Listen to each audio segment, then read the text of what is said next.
This is why USA and Australian reality TV is so much better than UK, because it brings the drama. We're here for the drama. We're not here for chats. Do you want to go for a chat? I'm fucking sick of hearing them chatting. Bring on the games, bring on the fucking drama. I'm not asking for everybody's feelings to be hurt and for everybody to be going about greeting, but bring in the games, bring in some fun. That is what it's all about. At the end of the last episode, Jeremiah was acting like a fucking child and he wasn't communicating his feelings and he was just going silent, and Huda was like, talk to me, and he's like, oh, the boys were saying this and that. Fuck the boys! Do you want to be with her or do you want to go and have a fucking gangbang with the boys? Man up. You don't have to argue, you don't have to fight, you don't have to be dramatic. Just communicate. It's a very basic skill. Huda said, if I wasn't serious about you, I wouldn't have told you about my daughter. And then she says, I'll give you permission to speak to Nick about it. At this point, I thought everybody knew. Like, really, is it that big a deal? Now that Jeremiah knows, why couldn't everybody else in the villa know? It's not as if she was planning on pairing up with any of the other guys. And as I've said before, there's certain things that you should have full transparency about, and having a child is one of them. Huda spoke to Nick and she says, I'm a mommy. And he's like, a mum like a dog mum? What the fuck is this conversation? Aye, Nick, I pulled you to the side to let you know that I've got a fucking dog. His reaction was surprising. At first he was like, oh, that's great. And I thought, oh, that's very similar to what my reaction would be. But then he was saying that he donated to a couple that couldn't have kids and he loves kids and all the rest of it. And I was like, oh, okay. Then he spoke to Jeremiah and he says, oh, I think it's great, but no matter what she says, like, kids need fed and clothed and cleaned. And I was like, oh my God, Nick, no fucking way. Like, they need fed? They need cleaned? Shit. I'm out of here then if that's the case. I know he was just trying to give him advice, but talk about stating the obvious. And I also know that he was trying to say, oh, Huda might say you don't really need to be that involved or whatever, but obviously if they're going to live together, he's going to be involved. Ace has suddenly decided that he's locked in on Shelley because Amaya is a fucking psychopath, and Austin finds out he's making her breakfast and he makes her breakfast anyway. So when he comes back down, Austin's like, oh, I respect it. Bitch, you've got no choice but to respect it. She's my fucking partner.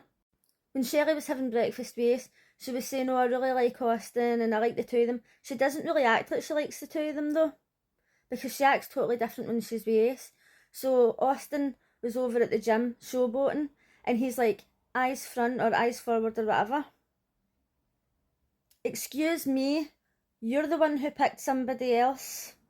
I love how he can pick somebody else but he can tell her where her eyes are meant to be pointing. Fuck off, Ace. Love Island demonstrates once again the hypocrisy of women. It's alright for a woman to do something, but as soon as a man does it, he's a skis bag, he's a cunt, he's a cheat, he's a player. It drives me fucking insane. She was sitting talking to somebody and she's saying, oh, I'm happy with Charlie, but I kind of like the cat and mouse game. If a guy was sitting saying that, they'd be like, oh, he's just a fucking player. Shelley was saying that she likes Austin and Ace, and whoever it was she was talking to was like, oh, but they've got different qualities and there's different things about them that you like. Again, if a guy had to sit and say that, he'd be getting fucking ripped to bits. Now, this is what Love Island's all about. It's about exploring, getting to know people. But it's the way the women react when the men do it. But then when the women do it, it's like, oh, I'm just exploring, it's fine. Huda was the absolute fucking prime example of that the night. Amaya pulled Austin for a chat, and in the last episode she was walking up to the boys and Austin says, oh, she scares me. And I've seen a lot of videos on TikTok of people saying, oh, the guys are scared of her, lol. Like, that's so funny. First of all, if the women were scared of a guy, again, it would be red flags, get him out the villa. But because it's a woman, it's supposedly funny. And they're not even scared of it in a way that's like, oh my God, she's a powerful woman, she's a sexual woman, she's amazing. It's more in a way like, holy fuck, no wonder they used to give people lobotomies, she's unhinged as fuck. And again, she goes about screaming at people and losing her shit. If a guy done that, he'd get fucking chucked out the villa. Women get away with so much more than men. But anyway, she was speaking to Austin, and again, they looked as if they were getting on, but Austin was saying, oh, I'm not passive-aggressive in any way, like I'm the most chill guy ever. And then, before she walked away, he says, oh, we're really similar. In what ways are they similar? If he is not passive aggressive in any way, what similarities does he have with Amaya? Zero. He listens to people when they speak. He doesn't shout at people. He doesn't lose his shit. Literally no similarities whatsoever. Oh, there is one actually. They're both human beings. Taylor seen that Ace was putting effort in with Shelley and he thought, shit man, I better step up my game. I better take Orlandria on a date. So Ace gave them a wee dance class and then he ended up kissing her. And I thought, you know what, at least he's putting some effort in with her. Even though supposedly he doesn't find her physically attractive. So, I don't really know what's going on there. They got a text and they were told they were having a lace and leather party and Jeremiah said, oh, there's got to be bombshells. I'm glad somebody watches the show. I'm glad somebody knows what's happening. Because you watch this year after year and you know what's going to happen but nobody mentions it. Ariana walks in wearing her wig and they all think she's a bombshell and she tells the girls to strap the boys up to the ex. Austin is ready to go. He's all about the public sex action. He's like, oh, I've been bad. He's just fucking telling everybody he's been bad. He's just wanting all the girls fucking jumping on him. So the girls handcuff the boys, they're whipping them, they're licking them, they're kissing them or whatever. Hannah spits in Charlie's mouth. Everybody's shocked. Oh my god, she just spat in his mouth. You'd have thought that this was like the most insane thing they'd ever witnessed in their life. Ariana asked them who liked to be submissive in the bedroom, and whatever it was Jeremiah said, Huda wasn't happy about it and she made a comment. And he says, oh, I've told you that. And she says, oh, you've not made it clear, right? I didn't hear the full conversation, but he was just like, oh, for fuck's sake, man. Like, I could actually like feel his pain because she was just nagging him for no reason.